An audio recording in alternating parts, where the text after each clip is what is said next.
Cette ambiance douce qu'il y a sur le plateau, elle n'a pas toujours régné malheureusement autour de Gianluigi Donnarumma cette saison et même dans son passé avec le Paris Saint-Germain. Et pourtant, aujourd'hui, il va être au centre de notre attention, au centre de ce pourquoi. Pourquoi Donnarumma a fait taire, écoutez les sifflets, toutes les critiques. Il a fermé les bouches. Il voulait appeler ça le pourquoi il a fermé toutes les bouches. Je lui ai dit que c'était un chouïa trivial. C'est un gardien. Vous auriez apprécié, non? Mais c'est un chouïa trivial quand même. C'est un gardien qui a été contesté. À tel point qu'on a cherché à le remplacer du côté du Paris Saint-Germain. Peut-être qu'on cherche encore, on ne sait pas. Mais en tout cas, le 1er février 2025, il y a cette information qui paraît sur le site L'Équipe Mercato. Lucas Chevalier pisté par le PSG, Gianluigi Donnarumma dans le flou. Lui, dans la prolongation, ne semblait plus d'actualité. On rappelle, il est en fin de contrat en 2026. Dominique Sévrac, journaliste au Parisien, qui a croisé notre double J national, évidemment, Jérémy Janingro. Il nous en dit plus sur ce moment-là et pourquoi cette prolongation n'avançait pas. Pour Luis Enrique, il y a deux choses très importantes, c'est qu'il n'a jamais pu choisir encore un numéro 1 depuis qu'il est arrivé au Paris Saint-Germain. Il y avait Donnarumma, donc il a dû l'accepter entre guillemets, même s'il sait que c'est un gardien très fort. Et puis deuxièmement, est-ce que Donnarumma correspond au style de jeu voulu par Luis Enrique? Alors, plus que le style de Luis Enrique, il y a aussi quand même eu des erreurs de Donnarumma. Est-ce que vous êtes prêts pour le florilège? Le florilège des éliminations, malheureusement, on n'a pas les droits, donc on va faire autrement. Des éliminations du Paris Saint-Germain en Ligue des Champions. On n'a pas les droits, mais on a un très bon journal qui s'appelle le journal L'Équipe. On les aura pas l'année prochaine. Première saison, première élimination, c'est face au Real Madrid pour Donnarumma. La une, c'est puni par le roi avec une erreur évidemment de la bourde. Note 2 sur 10. Après sa mauvaise relance, il a commis une bourde qui a relancé le match. Un an plus tard, deuxième saison, deuxième élimination. Cette fois-ci, face au Bayern. Comment s'en remettre?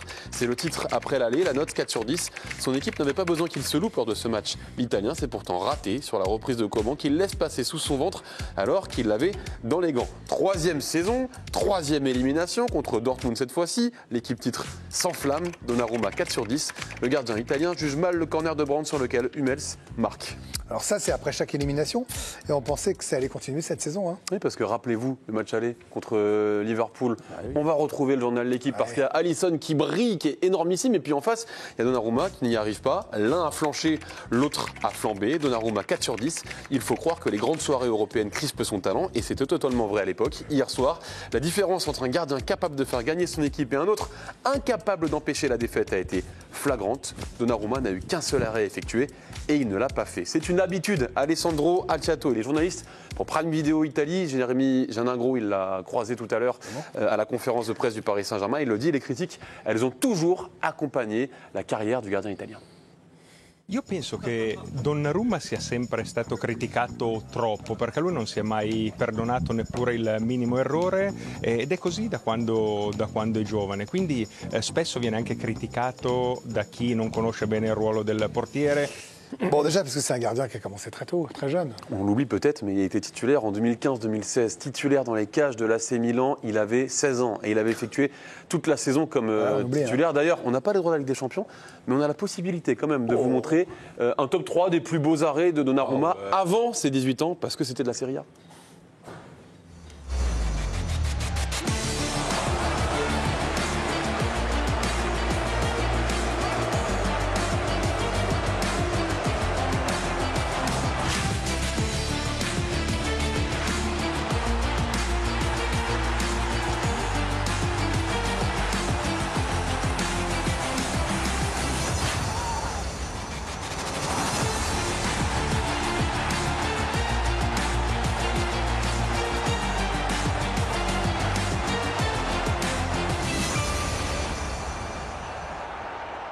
Arthur Girand en montage, aussi talentueux que Donnarumma sur ses séquences. On voit donc un gardien qui est très bon sur sa ligne. Alors pourquoi il a été critiqué comme ça? Explication avec Valentin Paoluzzi, notre correspondant en Italie, qui nous explique un petit peu ce qui se passe autour de Donnarumma en Italie. 90% des critiques sont liées à son histoire avec le Milan, le fait qu'il soit parti libre, sans que le Milan, son club formateur, ne touche 1 euro. Précédemment aussi, les longues négociations concernant sa prolongation de contrat. En fait, le plus grand défaut de Donnarumma à l'époque, c'était le feu Mino Raiola, qui évidemment, dans le monde du foot, surtout auprès des supporters, n'avait pas du tout une bonne image. Donc il a souffert de ça. Il a souffert de ça. Et malgré l'Euro 2021, où quand même il porte l'Italie jusqu'à la victoire, il arrête le tir au but de Saka notamment, c'est grâce à lui qu'ils sont champions. Il va garder cette image. L'image la plus fréquente, c'est quand il revient avec Paris face à Milan l'an dernier. Ils sont nommés Donnarumma. Regardez, il y a des billets qui sont édités à son effigie. Il serait avide d'argent avec écrit mercenaire. Et donc on envoie des billets en l'air lors du match contre le Paris Saint-Germain. Il n'est même pas prophète en son pays, Donnarumma. Et puis c'est vrai que les joueurs du Milan, ils jouent bénévolement cette année. Donc ça, c'est cool. Et ces critiques, comment il les vit? La réponse avec Valentin Paolucci. Tous les coachs, les entraîneurs gardiens qui ont eu Donnarumma m'ont dit que une des principales qualités de Donnarumma, c'est sa capacité à se faire, en italien on dit se faire glisser les critiques sur son corps. Voilà. Et il en a jamais vraiment souffert, il a toujours su se relever. Il a un body language qui peut induire en erreur parce que quand il fait des petites bourdes, on a l'impression qu'il est abattu, qu'il sort un peu de son match. Mais en fait, non, quoi. C'est quelqu'un d'assez impassible de ce point de vue-là.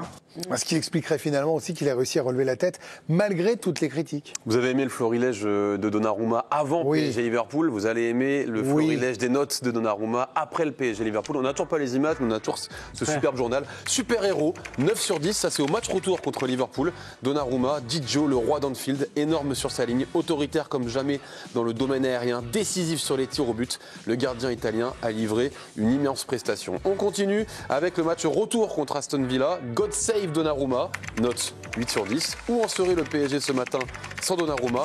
Il faudra se souvenir de ces deux arrêts monstrueux au plus fort de la tempête. Et alors avec le temps, le terme de prestation héroïque ne sera pas galvaudé pour désigner ce que l'on a vu. Si vous aimez la prose, c'est parce que c'est Loïc Tanzi qui l'a écrit. Et puis lors de la demi-finale du match aller contre Arsenal, Gigio 3, roi d'Angleterre, Donnarumma 8 sur 10. Après Liverpool et Aston Villa, le gardien parisien a de nouveau étalé sa classe en sortant deux parades splendides et éloigné les questions autour de son avenir au Paris Saint-Germain. On y revient. Alors dites-moi Adrien, est-ce qu'il y a eu un déclic? J'ai eu au téléphone aujourd'hui Thierry Barnera, qui est préparateur de gardiens et consultant auprès de la FIFA. Il travaille personnellement auprès de Thibaut Courtois. Il nous explique à quel point le poste de gardien est particulier pour retrouver la confiance.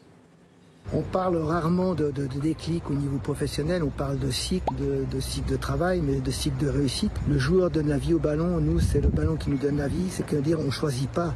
On a des matchs où des fois on ne peut pas être décisif parce qu'on n'a pas une action pour être décisif. C'est souvent, on a des cycles où on aurait envie d'avoir des actions pour se mettre en évidence, pour ressentir justement cette faculté d'être décisif et l'action ne vient pas. Or, quand vous êtes gardien du Paris Saint-Germain, comme Donnarumma, et que vous jouez en Ligue 1 après un échec en Ligue des Champions, vous avez quoi? 1 ou 2 arrêts pour vous remettre en confiance. Et lui, il a réussi à se remettre en confiance lors de ce match retour contre Liverpool. Sa progression fait halluciner tout le monde, y compris Dominique Sévrac. Clairement, Donnarumma, il a progressé. Il a progressé avec son entraîneur des gardiens, il a progressé avec ce que Luis Enrique lui demandait, c'est-à-dire d'intervenir plus, c'est-à-dire beaucoup plus entre son match à Arsenal dans la phase de championnat où ils perdent 2-0 et le match à Arsenal le 29 avril où Paris gagne 1-0. Et c'est comme le jour et la nuit, c'est pas le même gardien pour moi entre la première partie et la deuxième partie, mais comme c'est pas le même Désiré Doué, comme c'est pas le même João Neves, comme c'est pas le même Dembélé, finalement, Luis Enrique ferait progresser tout le monde, y compris son gardien. À tel point que même en Italie, le regard a changé. La preuve, il y a 2 semaines, il faisait la une de Sports Week. C'est l'équivalent de l'équipe Mag, à retrouver tous les samedis d'ailleurs dans vos kiosques ou bien sur l'application abonnée, petit instant promo. Le titre de Sport Week, c'est quoi? C'est Donnarumma a amené son équipe en demi de Champions. Il devient l'idole du PSG. Respecté en France, peut-être enfin respecté aussi en Italie, où ça y est, on accepte la comparaison, cette fois-ci avec le vrai Gigi. Io credo che Donnarumma possa essere paragonato ad esempio a Gianluigi Buffon, nel senso che non siamo ancora a quel livello, stiamo parlando di uno dei portieri più forti della storia del calcio, ma la strada è assolutamente quella. Loro hanno lavorato con lo stesso preparatore dei portieri a un certo punto, so che si sentono che Gianluigi Buffon gli dà molti consigli, che non sia ancora forte come Gianluigi Buffon, ma che assolutamente lo possa diventare. Il peut devenir Buffon, mais il le sait mieux que personne. Une boulette de main et les critiques reviendront au galop. Merci beaucoup Adrien Courroux pour ce pourquoi. Vous restez avec nous. On en parle maintenant. Vikash, vous avez été sur un terrain, évidemment, vous avez martyrisé des gardiens. Alors beaucoup plus de passes que de buts, mais enfin quand même vous en avez mis quelques-uns. C'est quand même un sport. Non, mais c'est quand même un poste cruel. On l'a toujours dit. Là, j'enfonce une porte ouverte. Mais Donnarumma, est-ce que vous êtes surpris par sa renaissance puisqu'on est en Italie? Oui, je suis surpris, surtout qu'il y a eu cette erreur contre Liverpool. Moi, je trouve que c'est fragile. Je pense qu'il est pas. Votre intervenant, enfin le journaliste qui disait qu'il était impassible ou ça glissait. Moi, je pense pas. Je pense le contraire. Je pense que ça lui glisse pas dessus du tout. Je veux dire, il a dû être très atteint, mentalement aussi un peu fragilisé, parce que je veux dire, quand on a si peu d'arrêts, qu'on les fait pas et que notre équipe est éliminée, on est responsable de la défaite. Il y a un problème mental à régler qu'il a peut-être réglé récemment. Ça doit rester fragile. Les plus grands gardiens font des erreurs. Régulièrement, les gardiens au top, Neuer en a fait, le Buffon en a fait aussi. On se souvient avec le Paris Saint-Germain. C'est un poste hyper exposé. Moi, j'ai un pote qui m'a dit après Liverpool, il m'a dit, mais il a eu un arrêt à faire. Il est très fort quand il a plein d'arrêts à faire. Et il en aura beaucoup à faire. Et il va être très fort. Mon pote, il est devin. J'ai tendance à le croire, mais parce qu'il se trompe assez peu, et il avait raison, et il a besoin de faire des arrêts. Il en a parlé, un des intervenants. Thierry Bernard. Voilà. Après, Dave, je connais votre théorie, je l'ai dit en début d'émission, je ne veux pas qu'on refasse les émissions précédentes. Mais est-ce qu'il a, et dans ce que vous entendez, là, à droite à gauche, encore, cette réputation des mois d'avant les 3 mois qui vient de s'écouler? Mais ou alors, c'est normal? Parce que c'est pas l'année complète. Je pense que le passif a été tellement violent, spectaculaire, et puis conséquent, parce que ça a entraîné à chaque fois des éliminations du PSG, que forcément tout le monde, j'allais utiliser le terme, tout le monde est matrixé. Mais je trouve même que parfois, c'est aussi à nous de travailler notre regard et être capable de le rafraîchir. J'en parle d'autant plus que moi, j'ai vraiment pas été tendre avec Donnarumma, et que notamment le soir du PSG Liverpool.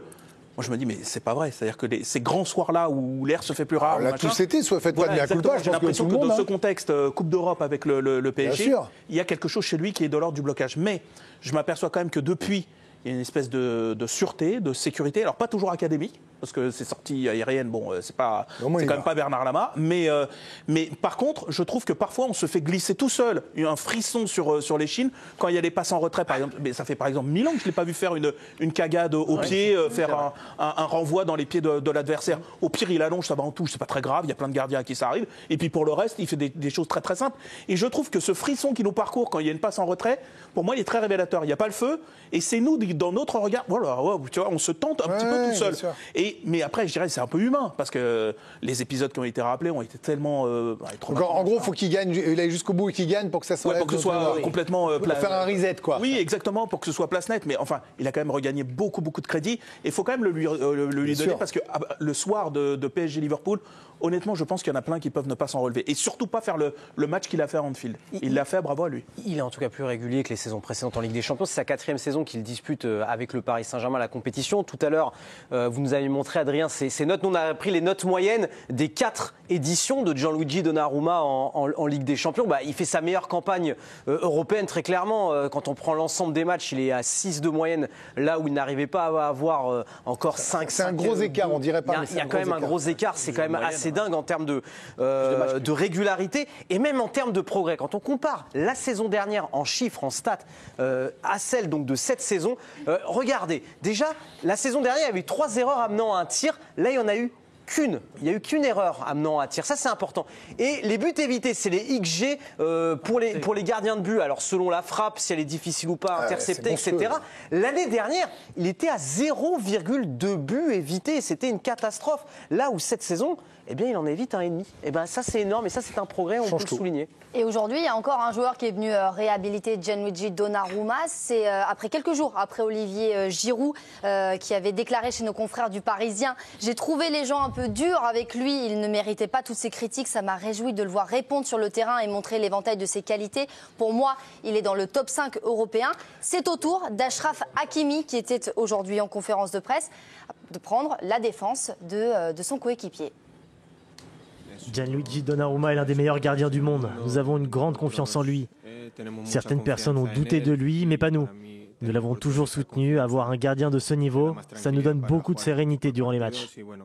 Il a dû Entre eux, ils devaient se dire, oh, Sabou nous a fatigué Donnarumma après ça, je vais vous dire, dans un vestiaire, il n'y a que vous qui savez. À chaque fois qu'on joue les gros matchs, il nous fait. C'est facile maintenant de dire on le soutient et tout. Oui, bah après on lui pose la question, il ne va pas dire maintenant il est nul alors qu'il fait des arrêts. Mais je vois ce que vous voulez dire. Je vois ce que vous voulez dire. Non, mais après le PSG est sans doute aussi un peu responsable parce que, pardon, Émilie, mais dans son histoire, ce qui n'a pas été dit, mais c'est normal. Parce que, mais il y a Navas, puis après ils vont lui chercher Safonov, là, il y a quelques mois. Je vois des supporters après un bon match de tennis qu'on a joué 3. C'est le meilleur, il doit jouer. Enfin, il y a un moment, il a quand même, la sérénité dont il avait besoin, il l'a quand même beaucoup donné, quoi. On ne l'a pas aidé dès son arrivée parce que Navas était en place et enfin il rassurait. Il arrive en même temps, il a fait un Euro incroyable. On nous explique que c'est le gardien du siècle. Il a été recruté par marché d'opportunité, disait Leonardo à l'époque. Et donc, sauf que au début, il fait pas forcément ses preuves. Moi, je sais qu'en tant que supportrice, un coup, je lui fais une statue, un coup, je le déteste, je détruis tout, et après, bim, il est fautif. Vous avez du ciment à la maison. Hein. De la colle. Il est... La truelle, elle est... Si vous voulez bâtir un mur, appelez Émilie. N'hésitez pas. Non, mais il est fautif et sauveur, et du coup, c'est vrai qu'il rend un peu schizophrène parce qu'on n'arrive pas néanmoins, et c'est ça, je pense, le grand drame de sa carrière, c'est à lui faire totalement confiance quand on regarde ses matchs. Ce que tu disais, Dave, c'est que tu es obligé d'avoir un frisson parce que tu crains pour lui, et c'est dommage parce que tant que lui ça l'atteint pas et qu'il reste effectivement solide dans les grands matchs, tant mieux, mais je trouve que tout le monde n'est pas derrière lui parce que tu peux pas. Malheureusement, son histoire, elle a été biaisée dès le début, et même, j'ai envie de vous dire, là, pour la fin, moi, je sais que je ne militerai pas pour qu'il reste, par exemple. Ça fait pas partie des... Alors, attendez, je vais parler de ça avec Loïc dans un instant. En tout cas, moi, c'est pas le vœu pieux en disant, et quelle que soit la finalité de la Ligue des Champions. D'accord, mais c'est intéressant. Et rappelez-vous, contre le Bayern, c'est Safonov qui avait joué pour une question de jeu au pied, selon Luis Enrique. Il s'était passé quelque chose qui n'avait pas échappé à Dominique Sévrac à l'issue de ce match. En mettant Safonov au Bayern, il avait une idée très claire sur le jeu, c'est-à-dire qu'il pensait que pour battre le Bayern Munich, il fallait Safonov. Mais il a dit quelque chose de très important en conférence de presse après. Luis Enrique, il a dit « Ce soir, j'ai appris quelque chose ». Il n'a pas dit sur qui, sur quoi, mais moi j'ai compris que c'était sur Safonov. Il a compris qu'il ne pouvait pas lui faire confiance au très très haut niveau qu'est la Ligue des Champions. Et c'est pour ça que Safonov, on l'a plus jamais revu dans des immenses matchs. Inspecteur, c'est vrai. C'est le mentaliste, là. Mais on aime Dove, et ça se trouve, il a raison à 100%. En tout cas, la réalité, c'est qu'il a raison, parce qu'on n'a pas revu Safonov en Ligue des Champions. Dans les grands matchs. Bonsoir Loïc Tanzi. Bon Loïc, vous avez la doublette là. Là, vous avez à la fois votre impression, votre sentiment. Est-ce que 2 des 3 papiers sont signés de bas de vous? Quand vous dites ça va rester, ça va perdurer ce 4/10 contre Liverpool, et puis derrière il est revenu du diable au vert.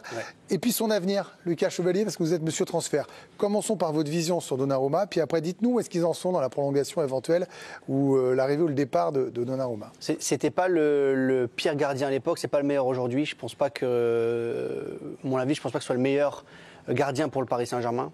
Il est très fort en ce moment, mais je ne suis pas sûr que sur le long terme, il ait envie de changer sa nature, c'est-à-dire de devenir un gardien qui joue beaucoup plus au pied, qui sort beaucoup plus. Il le fait en ce moment. Enfin, Enrique va pas rester 15 ans, a priori, donc au pied, ça se trouve, le prochain qui arrive dans 2 ans. Au moins la saison prochaine. Bien sûr. Donc c'est pour ça que là, il se force un petit peu à le faire.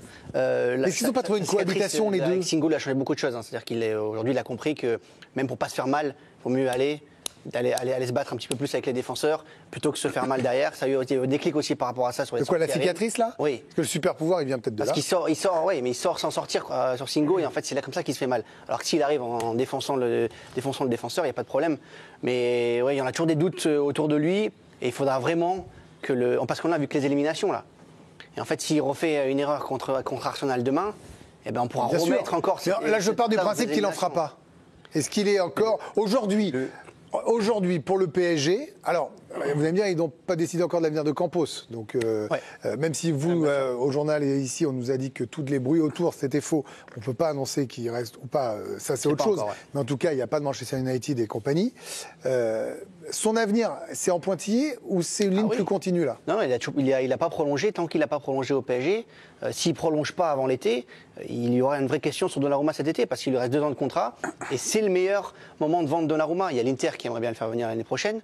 Donc tant qu'il ne prolonge pas, vous pouvez considérer que la porte est ouverte à un départ. Et il sort d'une bonne campagne européenne qui l'upgrade au niveau de... Mais Lucas Chevalier est toujours dans les petits papiers?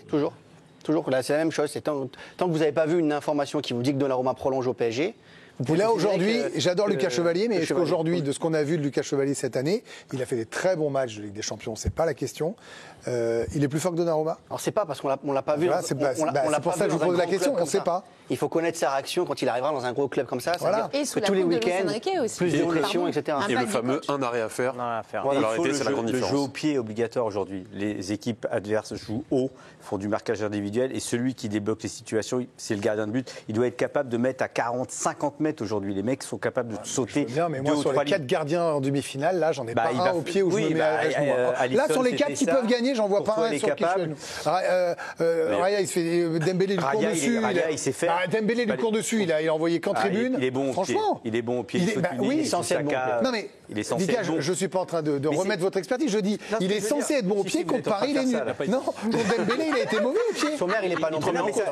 Ça veut dire qu'ils vont faire des erreurs aussi. On leur demande beaucoup aujourd'hui. Les gardiens, ils doivent tirer la profondeur, les coups de pied arrêtés, être bon sur la ligne et jouer au pied. Donc c'est beaucoup de choses. Mais le jeu au pied, il est important. Après, ils font des erreurs. Donc vous sortez aussi cet été. L'entraîneur qui joue, qui veut sortir les ballons, il a besoin d'un joueur capable. Après, ce serait le paradoxe, c'est-à-dire qu'on. Est-ce qu'ils ne peuvent pas s'adapter, Enrique et Donnarumma, tous les deux? C'est-à-dire que si lui, il a beaucoup appris d'un côté, l'autre, il a... Je crois pas qu'il s'adapte, là, je crois qu'il compose l'un avec l'autre. Mais tu vas pas changer la nature profonde de Luis Enrique. Et vous avez vous-même suffisamment salué la force de ses idées, etc., la force de ses convictions pour se dire, il fait pas de compromis. Et Donnarumma, il fait un pas vers ce que demande Luis Enrique en étant un peu plus proactif, notamment sur les sorties, en étant on va dire un peu plus simple sur son jeu au pied. Mais là, le paradoxe, ce serait qu'on sorte Donnarumma finalement au moment où ça commence à fitter avec le PSG. Je parle dans les grands rendez-vous parce que en championnat c'est quand même un super gardien. Mais c'est vrai. Après, juste un mot sur Lucas Chevalier. Moi, c'est un gardien que j'adore. Mais par exemple, quand on fait la comparaison, c'est une espèce de prospect qu'on fait parce que Donnarumma, on va finir par oublier que non, il est champion d'Europe en ayant été meilleur joueur, pas meilleur gardien, meilleur joueur de l'Euro 2021. C'est incroyable, un gardien qui est élu meilleur joueur. Mais l'Euro 2021, c'est déjà il y a 4 ans. Non, mais ça, je sais bien, mais ce que je veux dire, c'est que ses états de service, il n'a pas 35 ans. Je veux dire, a priori. Il a commencé à 13 ans. Voilà. C'est un grand gardien européen, on n'a pas dit. Voilà, non, mais c'est ça. Non, mais ce que je veux dire, c'est que moi-même, ayant été très sévère avec Donnarumma, il ne faut pas non plus oublier que c'est quand même quelqu'un qui a des gros états de service, mais de très très haut niveau, et que là, ce qu'il est en train de montrer quand même sur cette phase à élimination directe, pas mal. Il a 2 ou 3 ans de plus que Lucas Chevalier. Oui, finalement. Ça, pas tant que ça. C'est pas. C'est ça. Sauf que l'autre, il a raison. Depuis 12 ans. Merci Adrien Courrouble.